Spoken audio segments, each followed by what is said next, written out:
estuvo por un par de calificadoras. El comentario que hizo el senador Guadiana en Twitter mencionando que Morena estaría presentando un punto de acuerdo para que el país consumiera menos gas natural, o por lo menos para que más centrales con una tecnología distinta al gas fueran encendidas.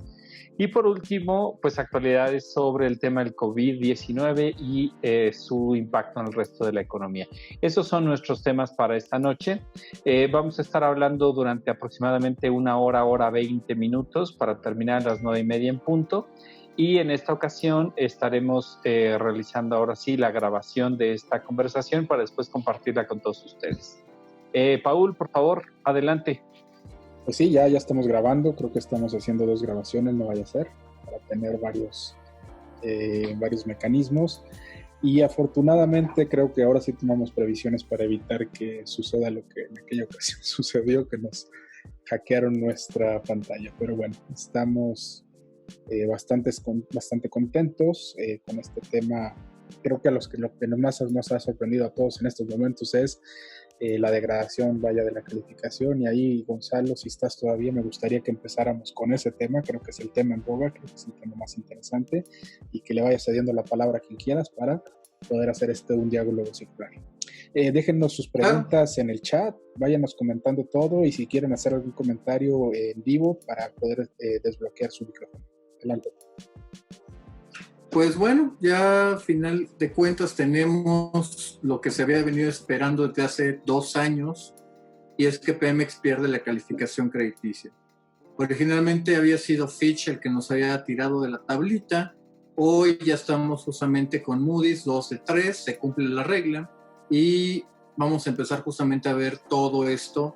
Hoy no, lo vamos a ver un poco más tarde, lo vamos a ver aproximadamente la tarde-noche del domingo, que se abren los mercados en Asia. Ahí vamos a ver cómo los primeros inversionistas institucionales, típicamente los fondos de pensiones, van a empezar a sacar sus bonos de Pemex. Déjenme irme adelantando, esto no es el acabose, no es de que ya de pronto se hace una corrida contra Pemex, sino que esos papeles eventualmente alguien más los va a terminar comprando, pero el perfil del inversionista que va a tener los bonos mexicanos tiene ya un efecto bastante importante ahí. En especial, y aquí déjenme ser súper claros, tiene una afectación directa a lo que son las pensiones de los mexicanos.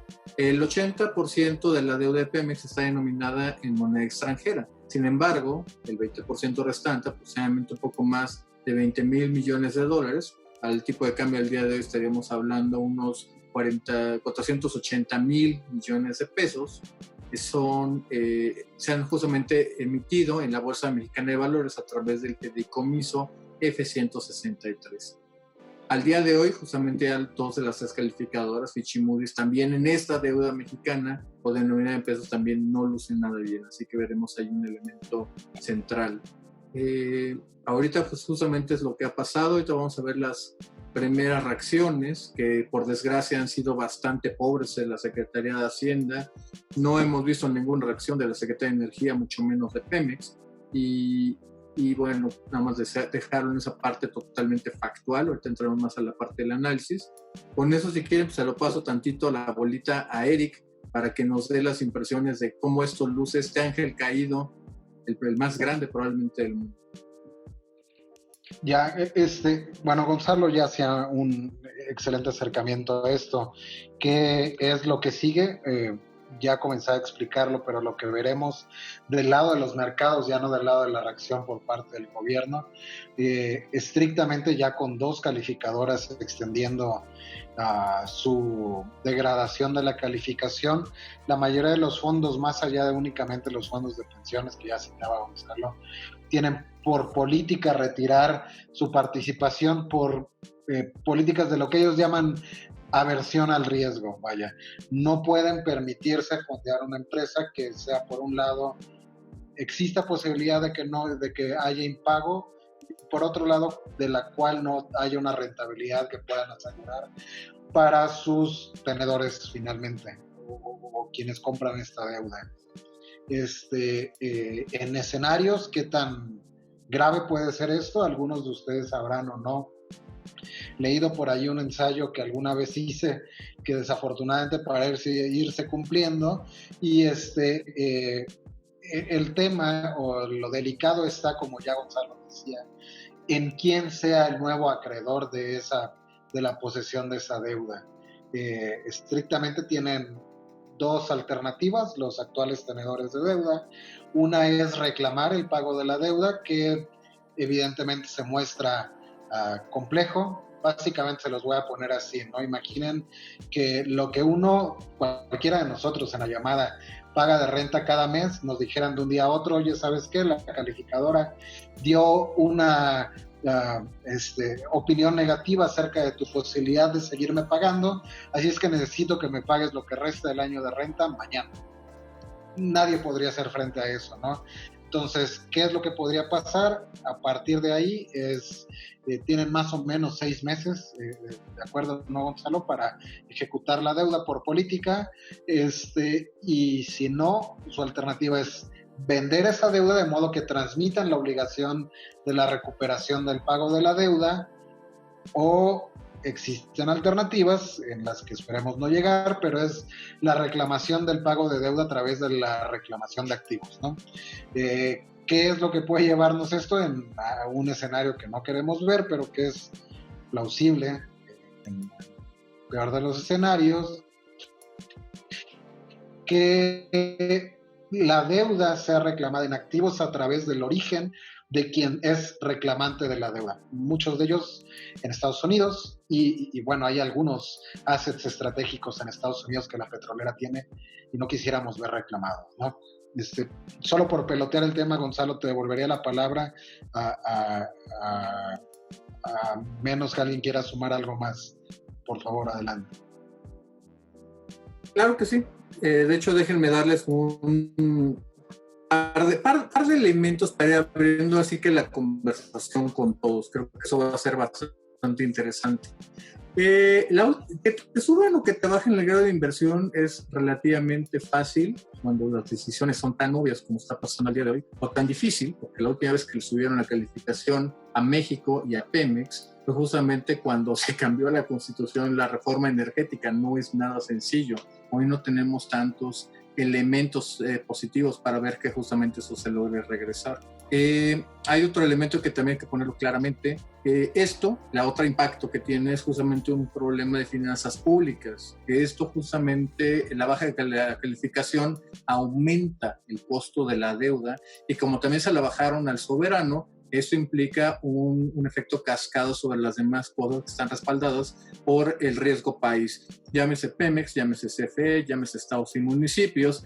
También todas las empresas que cotizan, las compañías privadas que cotizan en la bolsa de Estados Unidos, pues eso también obviamente les pega. El riesgo endémico de ser de un país emergente, que en este caso México, ha encarecido su crédito. Para el gobierno federal, eso significa que para el paquete fiscal que se negociará en agosto-septiembre, pues significa que todavía vamos a tener que pagar más en costo financiero, reduciendo aún más el espacio de oportunidad que se tiene para cualquiera que sea las prioridades de esta administración. Pues simplemente ya no hay tanto dinero disponible.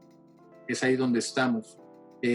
No sé, ahí te genera por acá algunas de las preguntas. Si no, te la regreso, Paul, y ahorita continuamos ahí, porque hay una pregunta, hay una que quiero, antes de salir de ese tema, que quiero rematar con ustedes, y es de por qué Pemex quizá ya nunca más va a regresar a tener grado de inversión. Ahorita la platicamos. Oye, Gonzalo, y aquí no sé si quieres comentar algo también, David, o Santiago. Pareciera que fueron muchos warnings, ¿no? Primero uno, otro. Si no se cambia el rumbo, si no se cambia el ritmo y se sigue por delante, que es una de las preguntas que estamos escuchando mucho, pues ¿qué va a pasar? ¿A dónde vamos a terminar, David? ¿Qué se te ocurre que vamos a ver? Yo creo que lo primero que vamos a ver es un problema con el soberano, y esto es también muy grave. En el momento en el que el país también a tener complejidad para la hora de colocar su propia deuda, empezaremos también a pasar agua en algunos otros frentes, y de ahí los pasos naturales, incluso pues muchos ya los vivimos, aunque hubiéramos sido a lo mejor chicos en o algunas otras ocasiones, pues es fuga de capitales que ya empezó, es imposibilidad de colocar adecuadamente tus inversiones. Los retos son grandes y la posibilidad de traer inversiones sigue bajando. Y yo eso es algo que le quisiera preguntar a Santiago, si él ha visto que ya empiece a alentarse la economía mexicana y a ahuyentarse el interés de realizar nueva inversión efectiva.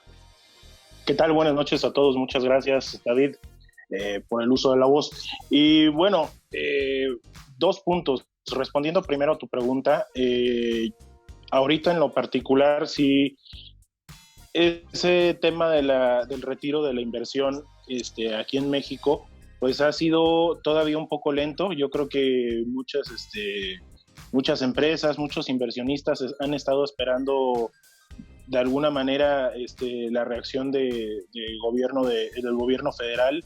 En este sentido han estado actuando con un tanto cautela o mesura y bueno, todavía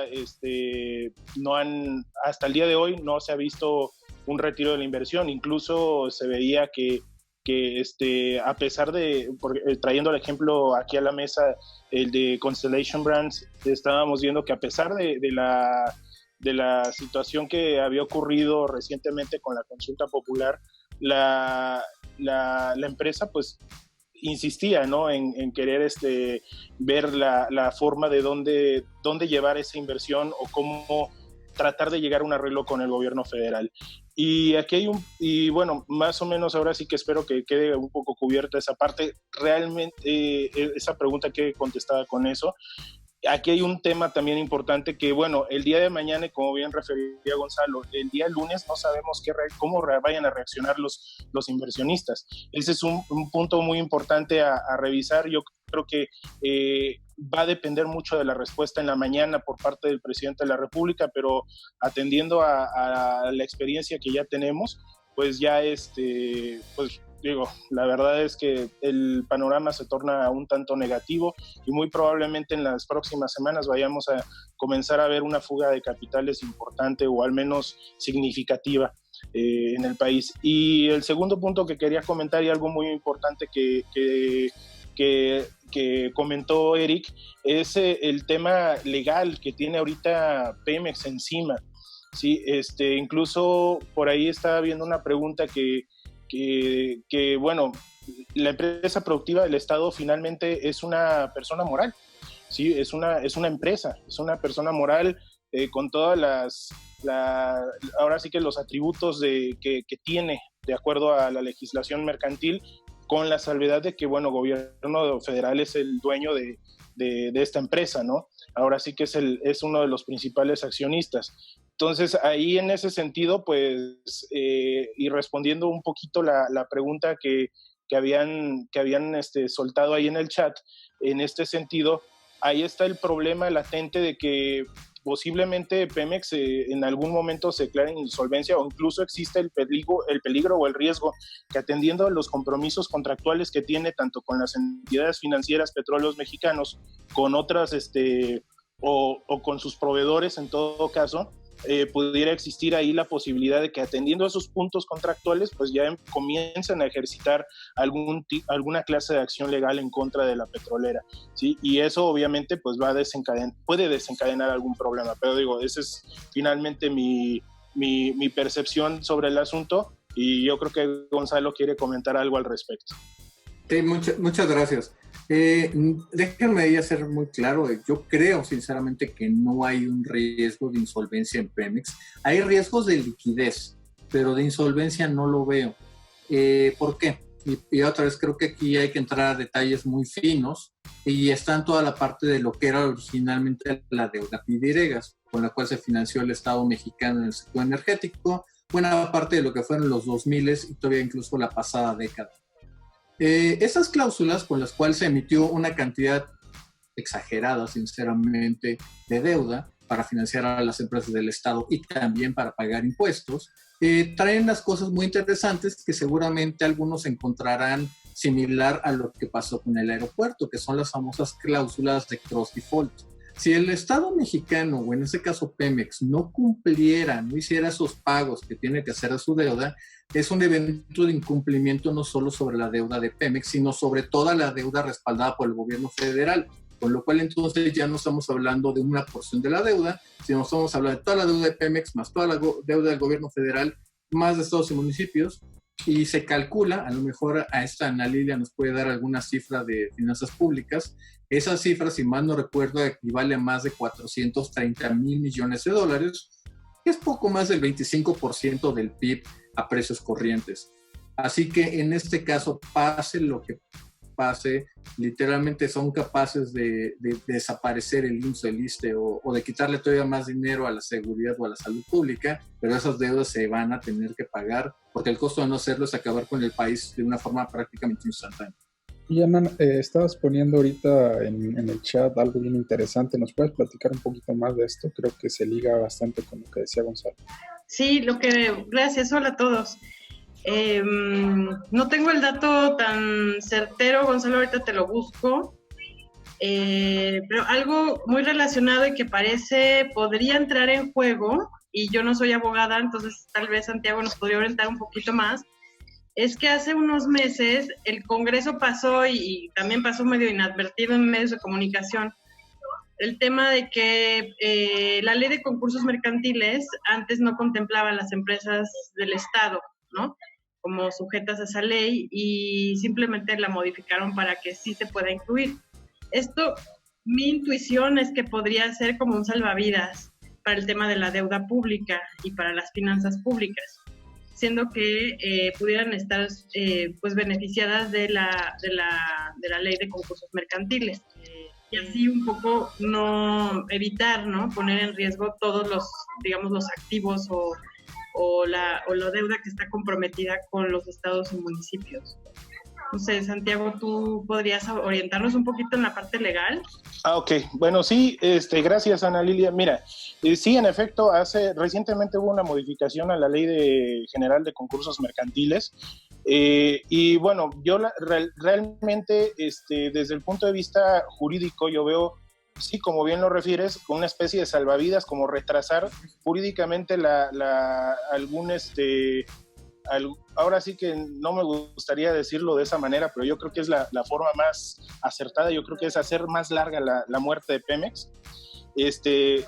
Y bueno, finalmente un concurso mercantil de acreedores, lejos de ser un paliativo, es hacer más largo un proceso que yo creo que el gobierno federal debería de hacerlo más rápido. Sin embargo, me voy a lo que comentaba Gonzalo, y yo tanto no me refería a un riesgo de insolvencia, más bien al riesgo existente que pudiera haber en los términos contractuales, que bueno, finalmente hay muchos contratos que Pemex tiene con proveedores y con entidades financieras que no sabemos en qué bajo qué términos estén establecidos, ¿sí? Sin embargo, ese es el riesgo que yo veo, que puede haber alguna cláusula que señale alguna situación específicamente con los downgrades, y esto vaya a comenzar a crear un entorno negativo, y ahí sí, un entorno negativo para la petrolera y obviamente para el país, ¿no? Y bueno, otra cosa que hay que señalar, yo creo que es importante en torno a un concurso mercantil de acreedores, trasladándolo a los efectos financieros y económicos, esto también es un elemento de riesgo que pudiera afectar también a una futura calificación posterior que se le pueda dar a la petrolera. Y bueno, aquí no me gustaría abundar más en este punto. Por ahí anda Daniel Salomón, sí me gustaría también, él es un experto en estos temas y me gustaría escuchar su opinión. De hecho, también es abogado y creo que tiene un poquito más de experiencia que yo en estos temas de petróleos mexicanos y toda esta onda. Entonces sí me gustaría ampliar el diálogo con él para ver qué nos pudiera decir.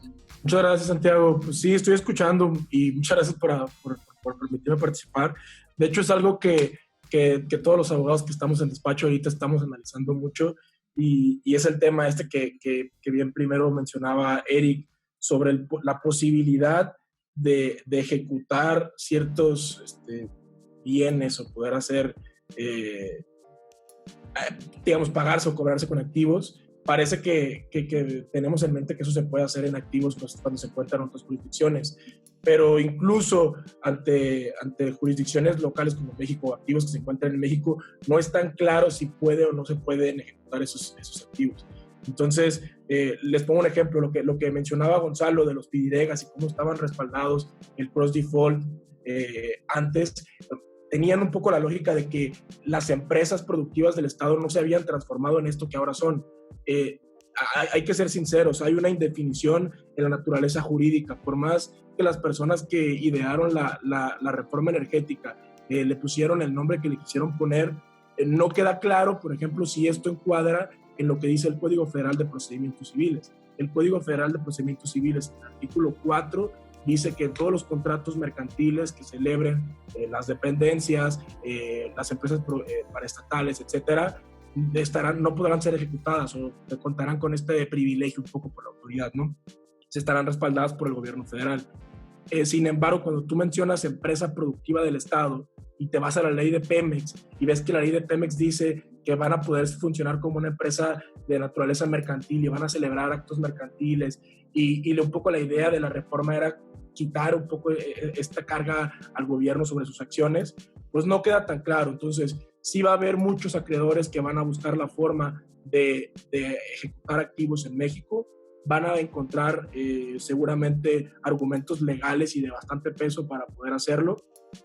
Y esto va a tener que ser una definición seguramente que llegue a temas judiciales, a un tribunal, a resolverlo. Y de acuerdo totalmente con Gonzalo, cerraría diciendo que este es un análisis jurídico, sin embargo, el tema político y estratégico, como dice, primero van a tronar otras entidades paraestatales que tenemos todavía muchas, otras empresas de participación estatal mayoritaria y buscarán a través de seguir abonando al gasto de Pemex para salvar este tipo de cuestiones. Entonces, sí, por ahí va un poco lo que quería comentar. Muchas gracias. Oye, aquí alguien nos estaba poniendo Solid CFO o CEO, no sé cómo comentarlo. No sé si nos quisieras platicar un poquito, Solid CFO, este tema en particular de cómo se ve esta situación desde tu punto de vista. Hola a todos, soy Juan Fernández, mejor conocido como Solid CFO. Saludos, Eric. En el indenture de los bonos de Pemex viene una serie de condiciones que acelerarían la deuda. Una de ellas es que se declaren en algún tipo de disolución o de solicitud de concurso mercantil. Entonces coincido con Gonzalo, no veo que esto ayude porque no es un riesgo, creo yo, de solvencia. Pemex durante muchos años fueron muy capaces de refinanciar su deuda y de patear hacia adelante los vencimientos. Pues yo verdaderamente creo que el someterse o acudir a los tribunales mexicanos para buscar la protección de los acreedores, creo que sería un balazo en el pie, no lo veo necesario. Creo que la solución para un inversionista que está interesado en comprar el riesgo de Pemex bajo la nueva lógica de que es una empresa que está con un grado de inversión debajo de lo esperado, esto es una cuestión de precio. O sea, hay liquidez en el mercado, hay mucho apetito de comprar bonos que den un rendimiento encima de lo esperado, incluso en el mundo donde las tasas de interés son cero o son negativas, siempre va a haber, para cada roto va a haber un descosido, ¿no? Entonces yo estoy convencido que no es el acabose, no es el fin de Pemex, pero creo que esto es una llamada de atención brutal. Espero que lo que se ha dicho durante muchos años al interior de Pemex, de crear un buen Pemex y un bad Pemex, dejar los negocios rentables en el buen Pemex, midstream, etcétera. Ustedes son los expertos, lo conocen mucho mejor que yo. Y romper en un cascarón, llevarse los negocios malos, llevarse los pasivos laborales y dejar una empresa eficiente, creo que eso desde el punto de vista de finanzas, creo que sería lo ideal. Coincido también con los comentarios en donde pues el gobierno actual primero se hunde en todos que dejar que se caiga Pemex, ¿no? Entonces, se ha hablado mucho y aquí abro también la pregunta, ¿qué opinan respecto a que esto pueda arrastrar más pronto que tarde una reducción también en la calificación del soberano? Bernardo, tú que llegaste tarde, te toca. Es que aquí es tarde, son las 5:30 de la mañana. Entonces yo tenía que llegar tarde de todas formas. Okay. Sí. ¿Con qué te ayudo? Platícanos un poco para todos los colegas que nos escuchan, Bernardo, en dónde estás, por qué son las 5 de la mañana, qué haces y muéstranos, sorpréndenos a todos con tu maravillosa chamba. Bueno, yo estoy en Dubái y he vivido en la zona del Golfo 8 de los últimos 15 años y trabajo para un desarrollador de proyectos de energía y agua potable. Soy el responsable de seguridad, salud, business continuity, crisis y responsabilidad social corporativa. Y pues aquí estoy, ¿no? Por eso son las 5 de la mañana y más o menos a eso me dedico, sí. Y bueno, los últimos días ha habido una pila de comentarios sobre todo esto, sobre el recorte, sobre la negociación, sobre tal. Y la realidad es que la visión que se tiene desde fuera de todo lo que pasa en México es bastante peculiar. No por, olvídense de la negociación, sino porque a mucha gente le es muy difícil entender qué es lo que está pasando, ¿no? Yo le decía a más de uno que si quería se conectara, pero pues no, es muy tarde para conectarse, o muy temprano, ¿no? Para algunos. Pero sí, la realidad es que la impresión general es de mucho desconcierto. Y la pregunta es como muy sincera y honesta. A mí todo el mundo me dice, bueno, ¿pero en qué están pensando? ¿No? Si al final es una regla de 3 y son matemáticas básicas. Bajas la reducción, subes la demanda, subes el precio y todo el mundo está muy contento, ¿no? Y hay una serie de comentarios espectacular sobre el punto Dos Bocas, ¿qué están haciendo? ¿Construyendo una refinería? Pues yo qué sé, pregúntales a ellos, ¿no? Es muy peculiar el feeling y el sentimiento. Y no me lo preguntan los árabes, me lo preguntan mis CPC chinos, me lo preguntan mis CPC españoles, me lo preguntan prácticamente todos los que conozco en el trabajo y fuera del trabajo, que bueno, pues me muevo en el entorno de la energía, del oil and gas y de etcétera. La pregunta es esa, ¿no? ¿Qué es lo que está pasando? O sea, están yendo al contrario, van totalmente en contra de lo que está sucediendo en el mundo y pues nadie lo entiende, ¿no? Así que más o menos a las 5:35 de la mañana ese es el reporte para empezar. Hay otros temas por ahí, no sé si, este tema de Pemex, la deuda, si tenemos que irnos con la mafia rusa que nos preste con altos intereses, pero bueno, aquí está. Creo que Eric quería cerrar el tema y ya después podemos ir pasando a algunos de los siguientes. Adelante, Eric. Era para cerrar el tema, ¿no? Me gustaría un poquito poder pelotear en el juego de cuáles son los assets que varios platicamos que particularmente están en el exterior. Entonces, sobre eso, ¿no? Pemex, sin aterrizar en sitios, tiene refinerías, tiene astilleros, tiene un par de puertos que están en el exterior. Todos esos podrían ser sujetos de entrar en este juego, ¿no?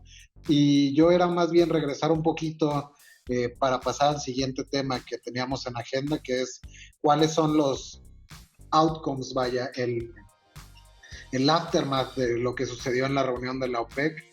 Y para eso, aunque acaba de terminar de platicar, me gustaría un poquito que Bernardo nos pudiera ofrecer su perspectiva, pues ya casi de local, después de 8 años, como dice, de estar por allá, ¿no? Y es decir, en México, para bien o para mal, hay mucho ruido de todos lados. O sea, yo no voy a señalar ninguno de los lados que juegan en esto, pero hay unos que dicen fue un éxito, hay otros que fue... que dicen que no tanto, que decimos que no tanto.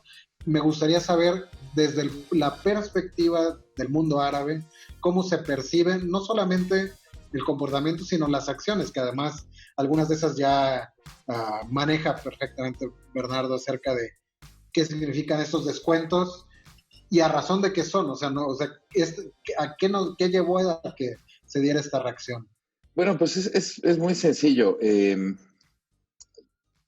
La guerra comercial ruso-saudí fue muy evidente, ¿no? Ahí básicamente se quedaron mirándose unos a otros hasta que uno de ellos parpadeó y fueron los rusos. Luego, aprovechando el secretariat de OPEC, pues vamos a hacer una reunión extraordinaria. Necesitamos disminuir la producción. El mundo está inundado de petróleo, no hay dónde guardarlo, etcétera, etcétera. Y como no se puede seguir venteando, los saudíes y los rusos estuvieron venteando un buen rato y estuvieron incluso quemando. Esto es algo que no se conoce en todos lados, pero hubo una cantidad de quema interesante, ¿no?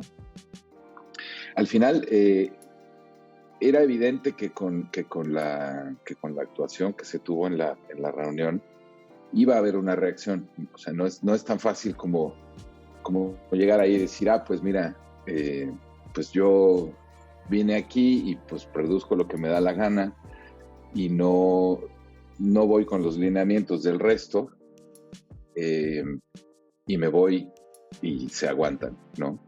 Era evidente que se iban a meter con los clientes de México, era evidente que se iban a meter con los mercados en los que México participa, con un petróleo de mejor calidad, bastante más barato. Y pues evidentemente si a estas alturas del partido y a una semana de la reducción se está pensando en casi duplicar la reducción, todo el mundo va a intentar colocar tanto petróleo como pueda, y evidentemente eso implica colocar petróleo barato, y eso implica que van a seguir bajando el precio porque pueden bajarlo. Así que pues van a despedazar a la mezcla mexicana fácilmente por la calidad de su petróleo y por el precio al que pueden ofrecerlo. Y es una reacción, no lo quiero decir en el mal sentido, es una reacción muy, muy árabe. Es, mira, oye, pues vamos aquí a medio cooperar todos. Ya los rincones ocultos de las conversaciones y las negociaciones no los vamos a saber nunca, pero aquí funciona así. La cuestión es, oye, vamos a hacer esto todos porque tal, pues no quiero. Pues muy bien, mira, si no quieres no sucede nada. 50 minutos después, catapum, ahí la tienes, ¿no? Entonces, consecuencias pues serias, porque desafortunadamente es ponerse con Sansón a las patadas, intentar enseñarle a empacar chiles a Clemente Jax y quedar muy mal en un mercado que está inundado de producto, en donde tienes que poder ofertar, en donde tienes que tener precios competitivos y en donde si no bajas la demanda simplemente no vas a ver crecer el precio. Es pues sumas y restas. Y aquí, a ver, abro este tema porque es bien interesante. Estamos ante una situación de crisis mundial, hay una pandemia, se desata una guerra, se caen los precios del petróleo, no vamos a obtener los ingresos proyectados a $49 por barril por más que haya coberturas, pero seguimos empeñados en construir refinerías porque creemos que vamos a sacar renta petrolera de la gasolina.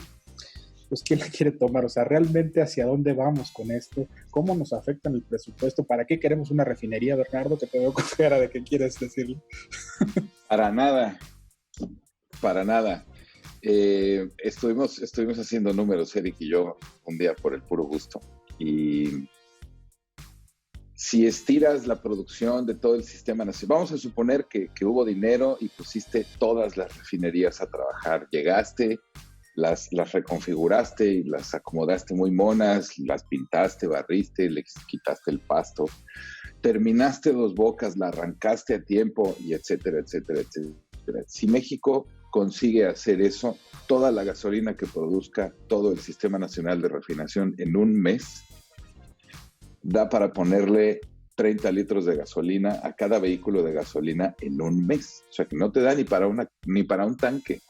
Tienes que seguir importando. Y tienes que seguir importando gasolina al precio que te la vendan. Ya está.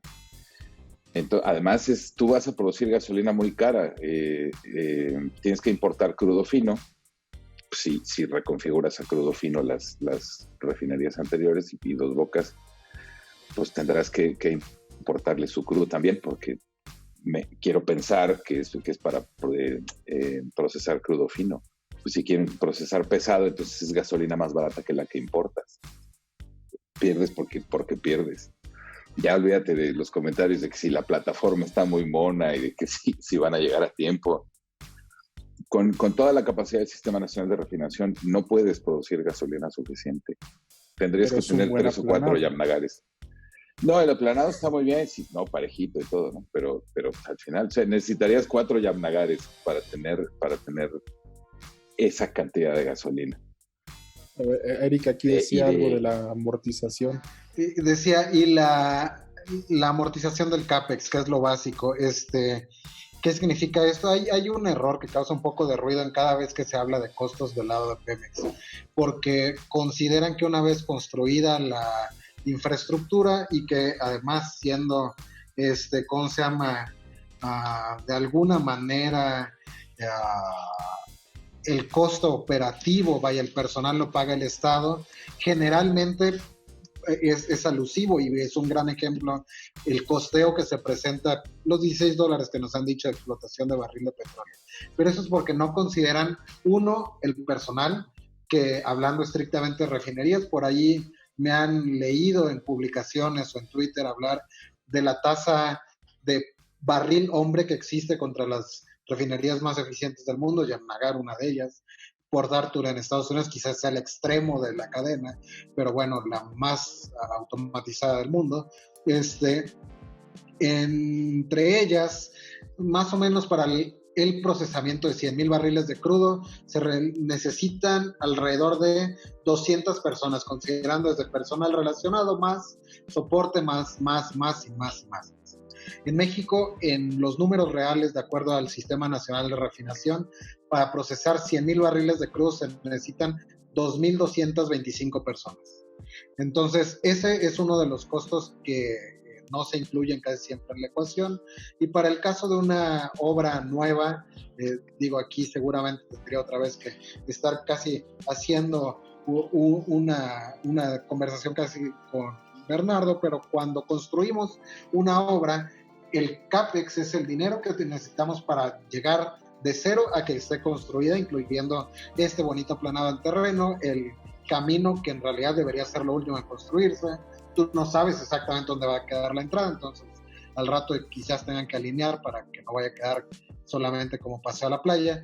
Pero bueno, todo ese dinero que se utilizó para la construcción, eso se amortiza, es decir, se aplana como parte de los costos que se sostienen durante el tiempo ya en operación de la planta, para considerarlo como uno de los factores que suman a el costo durante el retorno de inversión.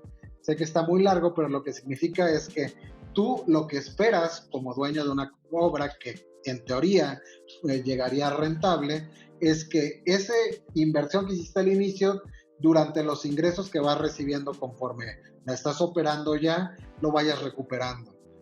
Si consideramos eso, los números que hay para una refinería de más o menos 300,000 barriles nos mandan el retorno de la inversión entre 35 años, y eso, voy a citar aquí a mis colegas economistas en la conversación, dirían los economistas ceteris paribus, es decir, si tuviéramos un consumo, una demanda constante, con una producción constante, costos constantes, pero eso no va a suceder, porque si consideramos de nuevo 35 años como ventana para el retorno de inversión, en solamente, 20 a partir de ahora, más bien 15, en el 2035 tenemos los primeros bans al consumo de gasolinas y diésel en ciudades de Europa. Ciudades para grandes, el 2040 sí. Tenemos países enteros de Europa con bans en gasolina y diésel. Para el 2045 tenemos incluso Estados Unidos como meta eliminando la gasolina y diésel. Entonces lo que va a hacer es que tú vas a tener costos constantes y una demanda decreciente. Entonces nuestro cálculo inicial de 35 años se multiplica ad infinitum. Eso es lo que iba a sumar de la amortización del CAPEX. En pocas palabras, no, Paul, no es buena idea. Gonzalo, ahí que tiene la mano levantada desde hace como 20 minutos. Vas, Gonzalo. Sí. No, pues es que simplemente estamos hablando toda la parte petrolera, pero nos hemos dado cuenta, y eso seguramente Santiago, los demás van a poder también colaborar mucho de ello, pues es simplemente que hay una destrucción completa en el lado de refinados por el lado de la demanda. La turbocina que se están produciendo en las refinerías no tiene ninguna cabida, los aviones siguen ahí parados, seguimos viendo desde Emirates hasta United, hasta la propia Aeroméxico con los aviones parados, porque la gente no está viajando. Toda la gasolina, no tenemos que irnos a 2045, la gente no está consumiendo gasolina porque la gente sí se está quedando en casa. Vean, incluso seguramente lo deben haber visto, las fotografías de un cielo azul en Nueva Delhi, que por fin se alcanzaban a ver los Himalayas, bueno, no solamente en Nueva Delhi, sino en otras ciudades también, que hacía años que no se podía ver. ¿Qué trato de decirles con todo esto? También ya está habiendo un problema de almacenamiento de refinados que amenaza justamente con volverse un cuello de botella. Este cuello de botella va a terminar deteniendo la producción más allá de los recortes de la OPEP, a que tengamos justamente sí los precios en niveles históricamente bajos. Esa es una de las partes fundamentales. Y con esto, justamente diciendo que la refinación no es un buen negocio, que Pemex estaría en una mejor posición y quizá no hubiera perdido la inversión si cerráramos las 6 refinerías e importáramos el 100% del combustible, estaríamos en mejor posición. Pues hoy podemos agarrar y decir de que si lo hiciéramos bien, si hubiera una pizca de imaginación, una pizca de ambición, y aunque sea un deseo de vivir en el siglo XXI, esto debería de abonar y literalmente catapultar la transición energética. Hoy no creo que estemos ahí. Déjame tomar ese comentario y ahí te paso la palabra, David, para ver si damos pie a esta discusión que es el sucio y bonito carbón que tenemos. Entonces, entendemos, por ahí alguien dijo que nos van a cerrar la válvula, que el carbón no va a alcanzar el gas en Estados Unidos para llegar a México, más allá de que se esté quemando, que es 20-30% del gas en Estados Unidos. Y entonces debemos comprometernos al carbón o dar pie a la transición energética y utilizar el gas como este combustible de transición, o ya se acabó ese debate, David? Yo creo que el debate apenas va a empezar realmente la semana que viene, cuando ya regresen los senadores a trabajar, al menos de manera ¿Regresen remota. a qué? Regresen a publicar un poco más de información, dejen de seguir. Es un eufemismo, colega, pero déjenme... Perdón. Es difícil evitarlo, por favor. Bueno, a ver, lo que dijo el senador Guadiana es que valdría la pena que Comisión Federal de Electricidad, porque además habló de CFE, no habló en general de más, consumiera combustibles distintos al gas natural, porque en diciembre va a faltar. Entonces, por un tema de soberanía energética, tendría sentido estar preparados. No habló de carbón, todo el mundo sabemos que el senador es propietario de minas de carbón, que es un proveedor de CFE. En realidad, lo que él ha argumentado, y no he encontrado mucha información que lo contradiga, es que él no va a vender más carbón necesariamente en esta administración de lo que ya vende, porque además lo que él tiene no entra en varias de las plantas de CFE, pero por supuesto que hay un conflicto de interés que hemos mencionado desde el principio. Ignorando un poco eso, yo me quisiera ir a los fundamentals, que es, y ser muy rápido en relatarlos. Su argumento, o lo que creemos que podría ser su argumento, es que va a faltar porque en diciembre va a faltar porque van a tronar empresas de shale gas en los Estados Unidos en los siguientes meses, y por lo tanto va a haber menos gas enviado hacia México. Y lo que los mercados están refiriendo, yo quisiera decir que ese miedo, esa preocupación, llamémosla, no fue única del senador Guadiana. Ya la hemos oído en otros lados y algo, pues no es gratuito. Pero me parece que está equivocada. Porque el mercado de gas en los Estados Unidos está en un momento, o viene de un momento de extrema abundancia. Los precios del GNL en este momento están en unos mínimos sorprendentes. Llegamos a ver GNL en $2 en Asia en esta semana. Hemos observado que es gigantesca todavía la capacidad de almacenamiento americana y por lo tanto la capacidad de envío hacia México es muy grande. Los mercados de futuros del gas natural no han sufrido una afectación muy importante. Ha subido el precio. Lo que es esperable es que haya una pequeña reducción de demanda o en algún momento algo de reducción de demanda, producto de empresas que efectivamente podrían, como mencionaba hace unos días Gonzalo, pues entrar al capítulo de bancarrota y por lo tanto pues dejar de tener algo de servicio. Pero el dinamismo de este mercado, los contratos NASDAQ que están suscritos, las capacidades de otros proveedores de servicio de cubrir esa demanda que se destruya es muy veloz. Sin mencionar, insisto, otra vez almacenamiento, resiliencia, múltiple infraestructura, ductos gigantescos. Entonces, me parece que es grave lo que se está diciendo y más bien, y ahora sí entro al core de lo que quería compartir, lo que nos debe de preocupar es que esta sea una estrategia para que CFE tenga un argumento de reducir su consumo de gas e incrementar el consumo de combustible, que a Pemex le sobra enormemente. Mencionaba hace rato Bernardo que hizo números con Eric diciendo, si todo funciona y si las plantas, las refinerías estuvieran en buen estado y si todo funcionara, hay un gran problema. No hay suficiente demanda doméstica en México de combustible para que eso pueda ocurrir. Sin mencionar que hay problemas de almacenamiento, problemas de logística, lana que no ha habido para hacer esas reconfiguraciones inmediatamente. Pero de entrada, pedirle a CFE que maximice su consumo eléctrico, y ya con esto le paso la palabra al resto de mis colegas. Yo quisiera que tú, Paul, que conoces tanto el mercado eléctrico, tomaras un poco esto. Eso que está diciendo además alteraría de forma gravísima el mercado eléctrico, las reglas del mercado eléctrico mayorista, empezaría a implicar la necesidad de un despacho que no es a costo eficiente y estaría destruyendo además una serie de obligaciones que tiene el Estado mexicano para con las empresas que ya están participando en él, por decir algunas, las que tienen PIEs funcionando. Y estos IPPs que están funcionando a gas y que tienen una generación barata, a buen precio en su momento y que compra CFE. Pues todo esto es de alguna manera peligroso y vamos a ver exactamente qué es lo que ocurra.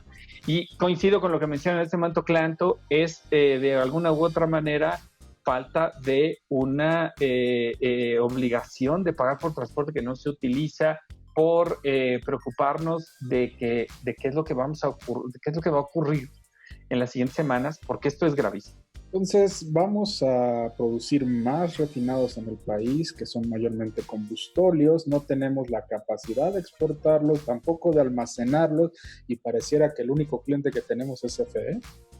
Entonces se ve o pinta, digamos, interesante el dilema. ¿Por qué? Porque hoy mismo les mencionaba, en marzo tuvimos récord, es la primera vez en México que se registra un mes con más de 1 millón de megawatts hora en solar. Esto significa, por un lado, bastante, que es un crecimiento del 26% mes a mes y del 92% año a año. Sin embargo, también trae sus retos de estabilidad del sistema, es decir, las renovables, principalmente la solar, no produce la misma cantidad, o digamos, no produce los mismos productos, por ponerlo de alguna manera, en el mercado. Y entonces ahí es donde tenemos esta reticencia ahora del SENACE de decir, es que yo por la confiabilidad y la calidad del sistema tengo que despachar combustóleos, carbones y todo lo que pueda en firme para evitar que las renovables me colapsen el sistema. Hemos visto en otros países del mundo, Bernardo nos podrá platicar un poco más de esto, gran cantidad de solar que está agregándose en el sistema. Alemania está sobrepasando el 50%, Islandia sí lo exporta, pero ya tiene más del 190 y tantos % en renovables. Pero entonces en México estamos en este debate de qué debemos hacer. Entonces tenemos una idea de que la base, generar con carbón, con combustóleo, con diésel, es mejor que integrar renovables al sistema. Entonces esto nos lleva a una situación muy complicada, pues porque pareciera que el que se tiene que convertir todo este combustóleo se llama CFE. Y esta es una situación complicadísima con precios bajos de gas natural, bastante bajos, negativos en algunos momentos en Oaxaca, y en precios que están cayendo, precios digamos de renovables que están siendo más competitivos cada vez, pero no tenemos las instancias como para poder promover esto, que ya no hay subastas o ya no hay un mercado eléctrico mayorista sólido que está impidiendo que todo esto pase. Entonces tenemos ahora sí una situación muy complicada donde pues nos queda eso, ¿no? O sea, ¿para qué refinamos más? Si no lo podemos guardar, si no lo podemos exportar, si no, incluso aunque lo quisiéramos quemar para generar electricidad, no hay capacidad de las plantas de CFE para hacerlo. Entonces, ¿para qué queremos esto, Eric? Creo que tú has sido un crítico de este tema, diciendo el combustóleo después del IMO 2020 no se va a vender, y entonces queremos refinar más petróleo en México para tener más combustóleo y no poder sacar. Hola, ¿me escuchan? Bien, sí, definitivamente lo ponía por ahí. Me gustaría hacer énfasis, siempre les platico, más allá de lo que quizá ninguno de nosotros en la posición actual y sobre todo en las actuales condiciones de interlocución que pueda haber con quienes toman la decisión, no vamos a poder decir qué deberían hacer, pero yo sí los invitaría a que volteáramos a ver qué está pasando. Y hay por lo menos 2 ejemplos, ¿no? En medio de esta crisis, en las últimas 3 semanas, de acuerdo a los números que voy llevando, hay no menos de 6 billones, estoy hablando con B, o $billion de inversiones que se realizan, y ha sido unas con origen en Medio Oriente, otras con origen en Estados Unidos, pero todo ha sido basado en una visión de largo plazo. Esta crisis, Gonzalo ya daba visos de qué puede significar, no solamente para Pemex, sino en general para la industria petrolera, puede ser paradigmático, que ya no la volvamos a ver como antes, y ellos ven que el camino son o las renovables, y no voy a hablar de que yo sea el mayor apoyador de las renovables o que las vea ya como el estándar para mañana, pero sí en el petróleo hay que dejar de verlo como únicamente con fin y destino en la producción de combustible, y menos aún en la producción de energía. Hay un caso que a mí me parece bastante irónico, así como revelador, que es el de la refinería de Jamnagar. Ya la platicaba Bernardo sobre ella como ejemplo de lo que es conceptualmente al menos la refinería de Dos Bocas, pero Jamnagar durante 2019 tomó la decisión de anunciar que en 3 años estaría cerrando sus trenes de producción de gasolina y diésel por completo. Ya estamos hablando, si fue en 2019, es decir, que el próximo año ya no estaría produciendo una gota de gasolina y diésel, porque se fijarían a partir de ahora en únicamente la producción de jet fuel, que no es como tal un combustible líquido, sino es más bien una emulsión a partir del petróleo, y petroquímicos. ¿Por qué? Porque el futuro está en, ¿cómo se llama? De hecho, Cleanto, te tomo la palabra, yo quería invitarte a platicar de eso. Están enfocándose en desarrollo de materiales avanzados, todo lo que puede ser utilizado para farma, utilizado para cualquier cosa que se les ocurra, materiales balísticos, ultra flexibles, ultra resistentes, que es un desarrollo que en algunos números de una pasada experiencia profesional les puedo decir, particularmente de farma, hay subproductos del petróleo los cuales, a diferencia de la gasolina y diésel, que el estándar mundial, ahorita no, que estamos en negativos, ¿verdad? Pero varía entre el 10 o 12% de margen en el negocio, en México como 4%. Existen materiales que se generan a partir del petróleo para farmacéuticas que tienen 300% de margen. Y esas son oportunidades que estamos dejando de pasar. Si nos puedes regalar 2 minutos, Cleanto, me gustaría que platicaras de esta visión de petroquímica como futuro del petróleo. Bienvenido, Cleanto. Listo. ¿Ahora puedo hablar? Hola, buenas noches. Estaba aquí acompañando como asistente, pero no estaba preparado para entrar en la fiesta, pero vamos ahí. No, sin duda ninguna, muchas refinerías se están preparando o se están convirtiendo o se están planeando para hacer grandes refinerías integradas con grandes unidades downstream petroquímicas y más adelante, como comentaste, algunas de materiales especializados de alto valor agregado. Es decir, sí, quien está mirando ese negocio para los próximos 20, 30, 40 años, está pensando seriamente que tiene que estar menos dependiente en cortes de petróleo para combustibles y que sus cortes sean dirigidos a productos de mucho más valor. Y es el caso de lo que está pasando en Jamnagar, algunos proyectos integrados que se están dibujando para construir en China y por ahí va, ¿no? Entonces eso parece ser una tendencia en muchas de las nuevas refinerías o en aquellas que existen, pero que están pensando en su sobrevida para los próximos 30, 40 años. Gracias, Cleanto. Paul, te devolvería la palabra que nos platiques esa visión de cómo esta crisis podría en realidad adelantar la transición energética, sobre todo para economías con una visión a largo plazo. Y de ahí te invitaría a sumarte, Gonzalo, porque esos temas de la futurología también te apasionan. Fíjate que se ha puesto bien interesante porque por un lado se ha comentado, es algo bien interesante, ¿no? No es que las petroleras, por así decirlo ahorita, sean hermanitos de la caridad o los fondos sean hermanitos de la caridad, digan, bueno, vamos a hacer renovables porque ya queremos el medio ambiente. Simple y sencillamente con los precios que tenemos, con el daño reputacional que se está viniendo, muchas ya encuentran en los renovables mejores retornos de inversión que en seguir sacando petróleo con los riesgos que hay en algunas áreas. Por ejemplo, en el caso de México, donde ahora estamos sacando petróleo que nos cuesta más dejar en la tierra que tenerlo en este lugar. Sin embargo, con los precios tan bajos también tienes otro problema, que es, se vuelve más rentable o más, digamos, para el consumidor se vuelve mucho mejor pues comprar gas o comprar o generar con combustible que seguir a lo mejor hacer una transición energética más agresiva, como cuando teníamos precios de 70 o 80 dólares en el barril. Lo estamos viendo, por ejemplo, las ventas de autos eléctricos se han detenido, bueno, en general de autos, pero los autos eléctricos se han detenido mucho más, precisamente porque pues, no hay mucho incentivo en cambiarte algo que es mucho más caro cuando puedes tener, aunque contamine, algo mucho mucho más barato.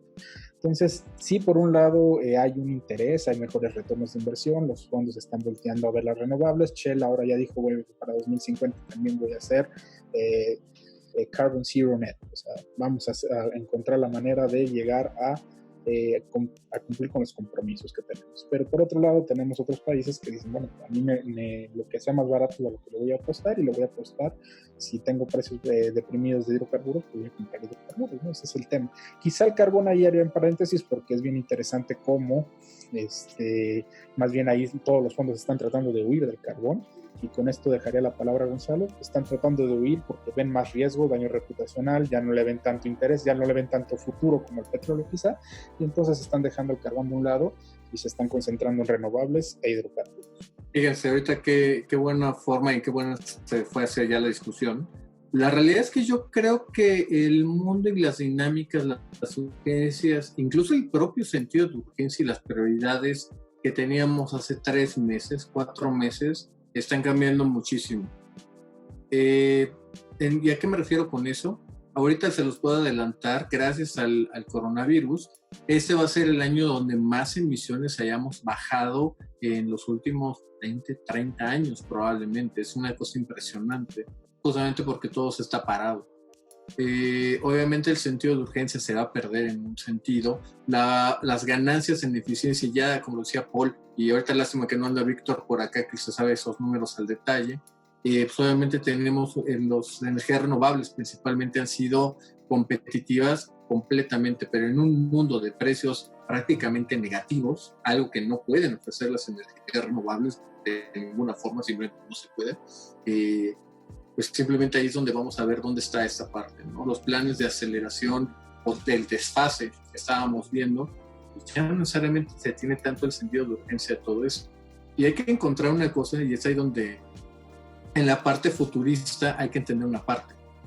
Hoy, lo que estamos viviendo el día de hoy nos demuestra que estamos en una era petrolera, completamente petrolera. Hay una abundancia de petróleo. El petróleo sigue siendo un bien no renovable, pero no es escaso. Tenemos de sobra petróleo para varias generaciones. ¿Cómo va a lucir todo esto? Yo creo que todavía está mucho por verse, y creo que va a venir por la parte más difícil de medir, la más difícil de predecir, que son los cambios en los hábitos de consumo. La gente que hoy nos estamos quedando en casa y que a lo mejor nos llegará una cuentota de luz, pues a lo mejor tiene más sentido que tuviéramos nuestros paneles solares. Las comunidades remotas que quedan aisladas, no es de que le vamos a mandar una camionetita de CFE a cobrarles, a lo mejor es donde esos sistemas aislados tiene todavía más sentido. ¿Dónde van a estar las prioridades? A lo mejor no es tanto que la CFE vea en las líneas de transmisión la parte del sistema eléctrico, sino también toda la parte de telecomunicaciones, y que lleve cada día más a una discusión si el acceso a Internet, por ejemplo, es parte de un bien común y debería considerarse como un utility. Todas estas discusiones que van a pasar seguramente en los siguientes meses, que no quiero decir años. Creo que van a dominar gran parte de esta agenda, pensando en un mundo que está para el futuro, ¿no? Pensando que no somos una economía trapiche, como alguna vez nos ha dicho tantas veces el gran economista, qué buen amigo de todos nosotros.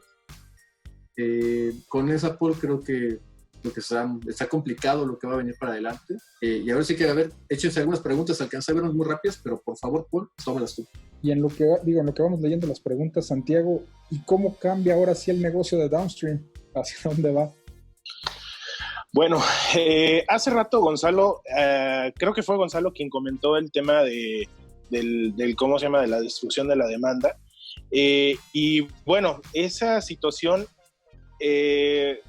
ahora sí que ha llevado de la mano al ¿cómo se llama?, a la crisis petrolera que estamos viviendo ahorita. Han sido como los dos factores que van de manera paralela, ¿sí? Y hagan de cuenta que es como cuando van en la autopista, ustedes van en el carril en medio en su Chevy y de un lado viene un full y del otro lado viene un ¿cómo se llama?, un doble remolque y los quiere rebasar. Si unos se andan ganando el paso. El mercado gasolinero es el Chevy de en medio. Entonces, así más o menos para ponerlo en esa perspectiva, así está ahorita el mercado del downstream entre el tráiler del COVID y el tráiler del, ¿cómo se llama?, de la crisis petrolera. ¿Y qué está causando esto? Que obviamente el corte de circulación se nos haga que exista esa destrucción de la demanda que refería Gonzalo. ¿A qué se debe esto? Alguien comentaba ahí, no sé cuántos aviones de Delta parados en el desierto de Mojave, una cosa así. Gonzalo también comentaba, todo el mundo está en sus casas, y también en otros tweets yo comentaba que, bueno, realmente pues, la industria manufacturera está parada, no hay consumo de diésel, no hay consumo de combustible, no hay consumo de jet fuel, no hay consumo de gasavión, no hay consumo de gasolinas. En general, ahorita todo está parado. Incluso compartía o mencionábamos ahí en unos tweets el día de hoy, por el transcurso de la tarde, una nota que refería en Estados Unidos. Ahorita las estaciones de servicio están perdiendo. Incluso por ahí el ingeniero Carlos Morales mandó una fotografía por Twitter en donde había una estación de servicio que vendía barato toda la semana y llegó un momento en que dejó de vender. ¿Por qué? Porque ya lo estaba refiriendo.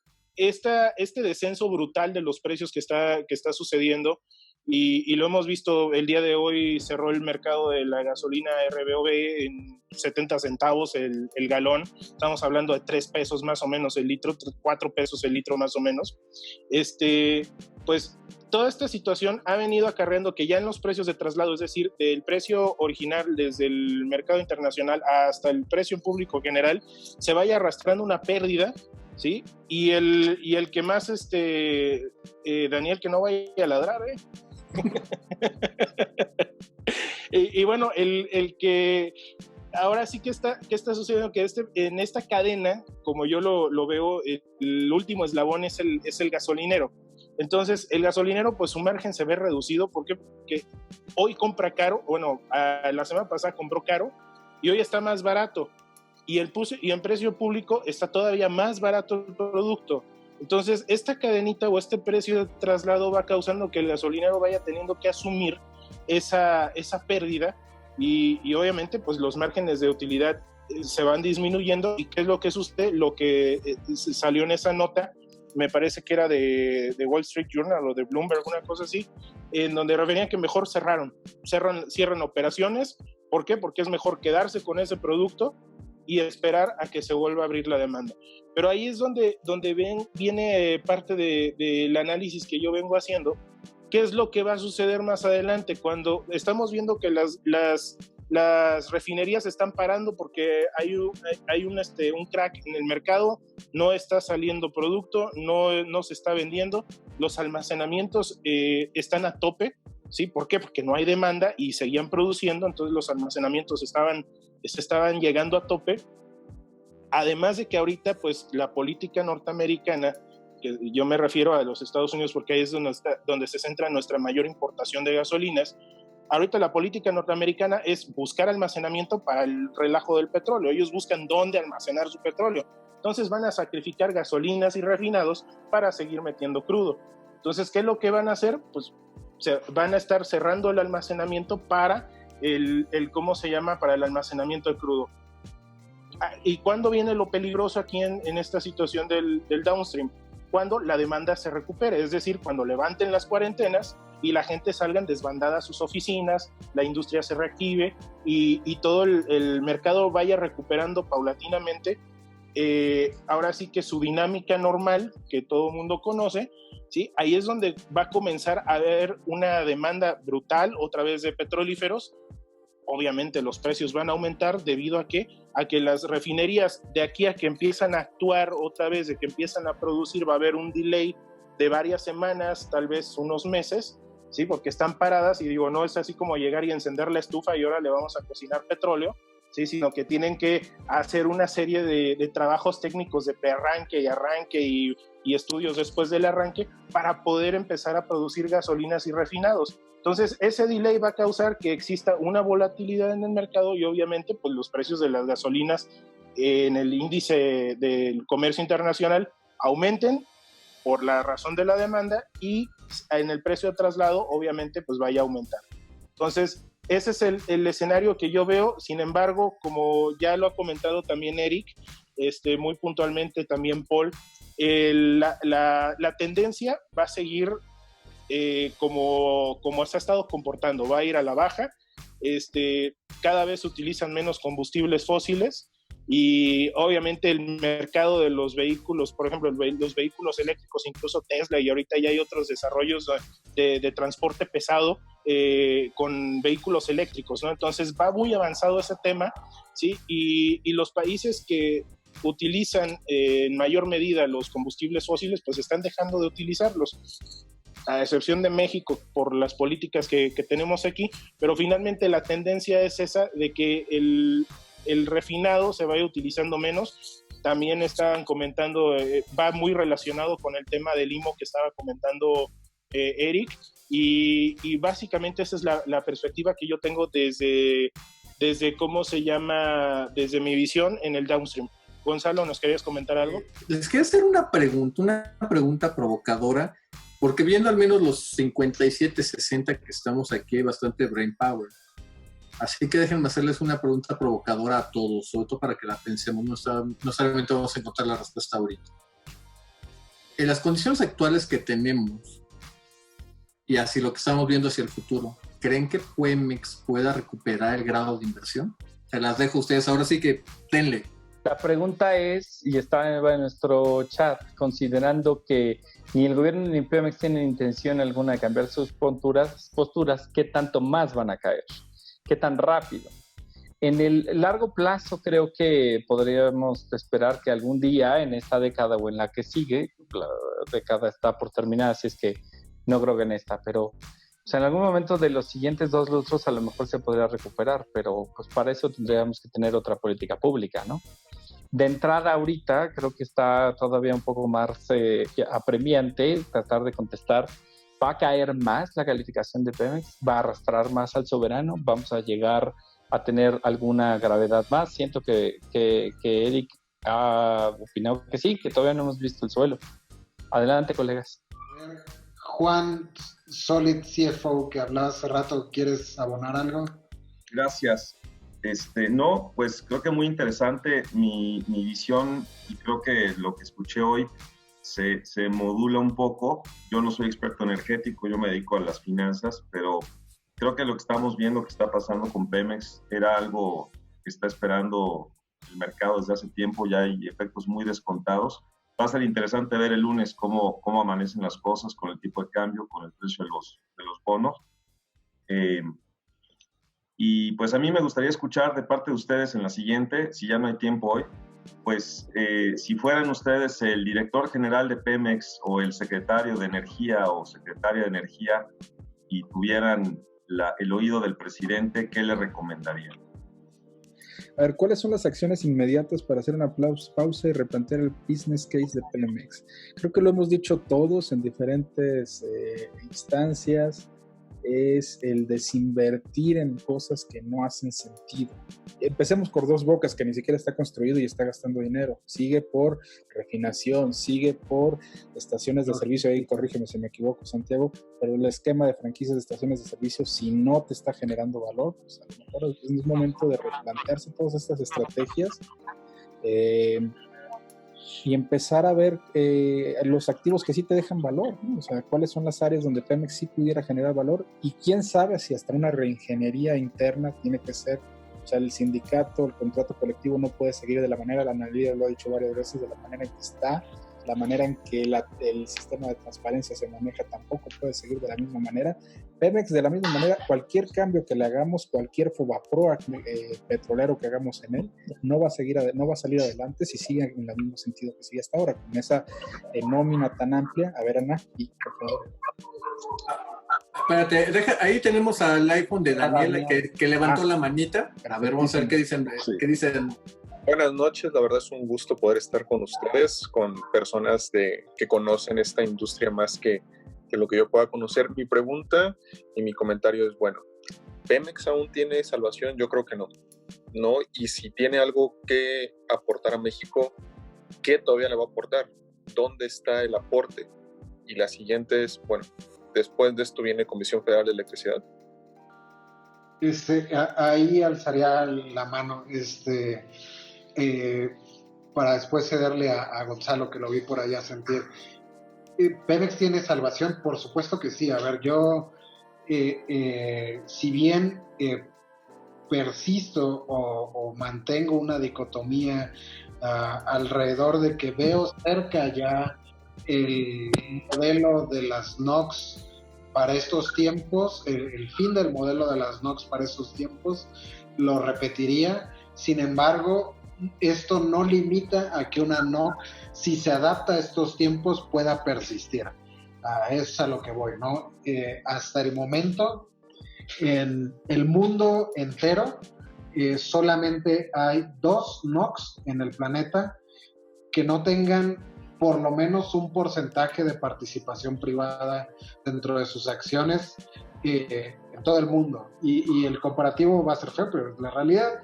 Y después de las reformas que hicieron Petrobras, ellos tienen, aunque mínima y más ahora con el tema de refinerías, participación privada, y las restantes son únicamente Venezuela y México. Son las únicas NOx que no han abierto ni a una única acción de participación privada.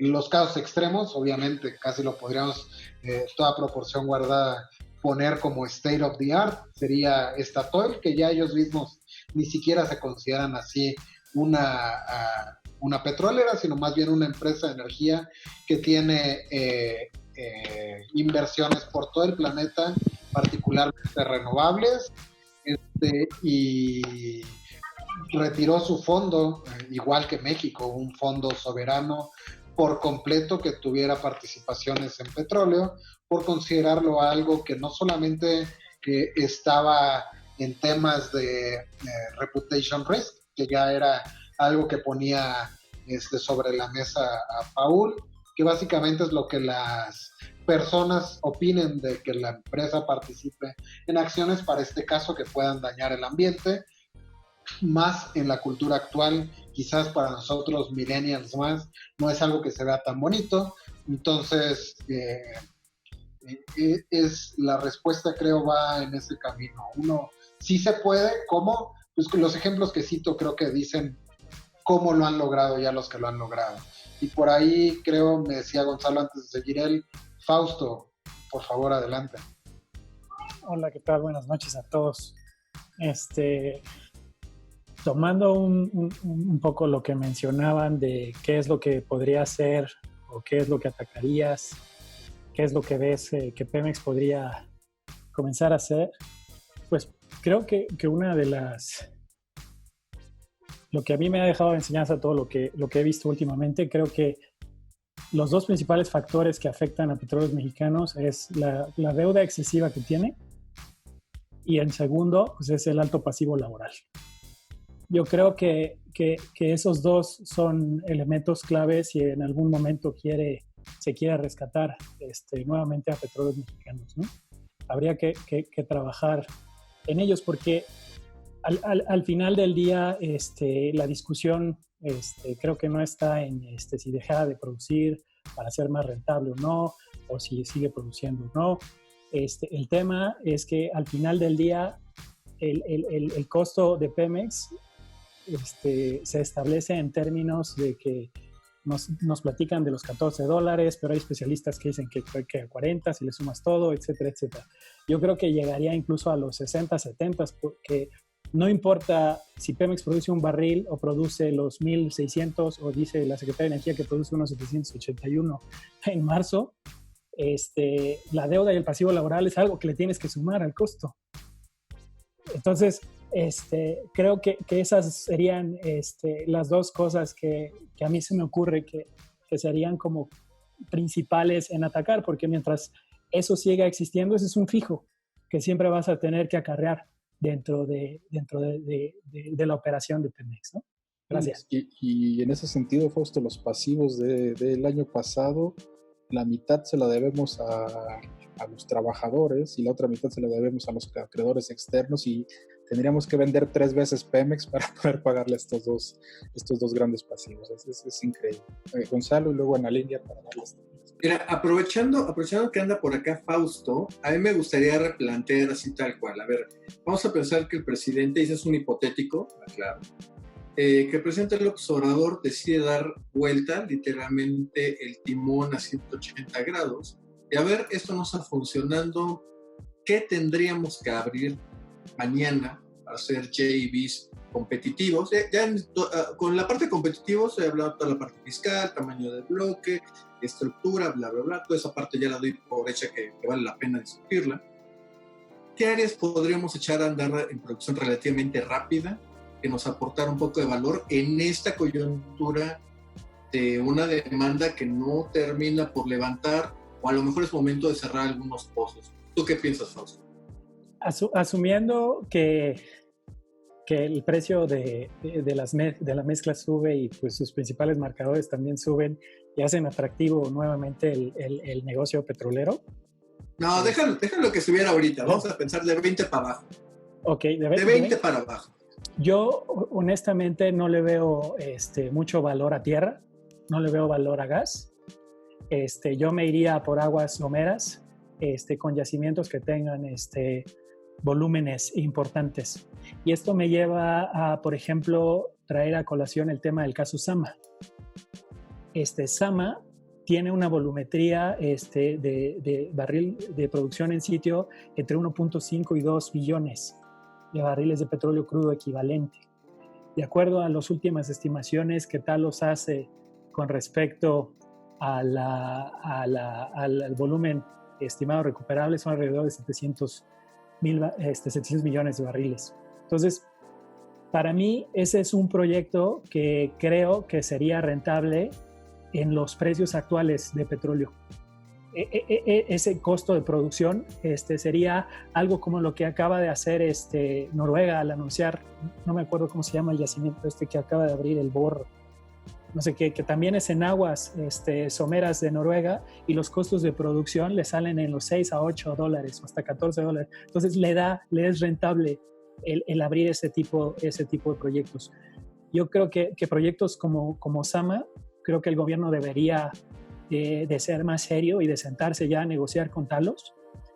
A mí me preguntan, oye, ¿Pemex es capaz de ejecutar la operación de Zama? Mi respuesta es sí, técnicamente sí. Técnicamente es capaz. No creo que lo sea operativamente y en términos de recursos. O sea, que tiene la capacidad técnica sus ingenieros por la explotación, sí. Pero hoy, operativamente hablando, no tiene ni los recursos materiales ni los recursos económicos para invertir. De acuerdo a estimaciones que hace Talos, con respecto al proyecto Zama, ellos le avientan alrededor de $4,000 millones para la producción, para todo el desarrollo del proyecto Zama. Yo creo que se quedan cortos porque Zama es un proyecto muy parecido a lo que está explotando Eni y Hochschild frente a las costas de Tabasco, y ellos traen volúmenes muchísimo más pequeños que lo que trae Zama. El desarrollo de Zama, alrededor de Zama no hay infraestructura. Eni y Hochschild se benefician por la cercanía a la costa, aventando ductos multifásicos para aventar originalmente su producción. Posteriormente Eni entrará a una FPSO.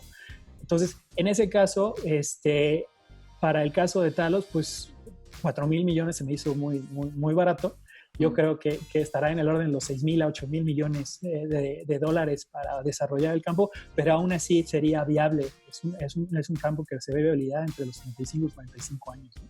Yo creo que esos son los proyectos en los que se le debería de apostar. A eso sería lo que yo le apostaría ahorita como productor. No me iría al gas, no me iría a tierra, porque pues, prácticamente los volúmenes y la rentabilidad no es...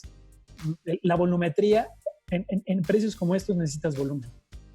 Entonces, para ganar, es como cualquier otro mercado. Si no ganas por margen, ganas por volumen. Entonces, creo que aquí es apostarle a esos grandes yacimientos. Creo que todavía hay la posibilidad de encontrar más Zamas, probabilísticamente hablando. En México todavía existe esa posibilidad de encontrar esos yacimientos. Entonces, mi opinión es esa. Yo abriría rondas en aguas someras, apoyaría a los operadores que hoy están arrancando esos proyectos, y quizá reevaluar los famosos 20 proyectos prioritarios de Petróleos Mexicanos y ver de esos 20 prioritarios cuáles son someras y dónde podría quizá encontrar un buen socio si es que la volumetría así lo demanda, ¿no? Entonces, esa es mi opinión. Pues lo agradecemos muchísimo, Fausto, así que muy ilustrativo, y coincido contigo, hay muchísimos proyectos que ahorita vale más cerrarlos y dejar de perder dinero. No sé qué diablos se sigue haciendo Pemex en Agua Fría o en Burgos en esos momentos, pero bueno.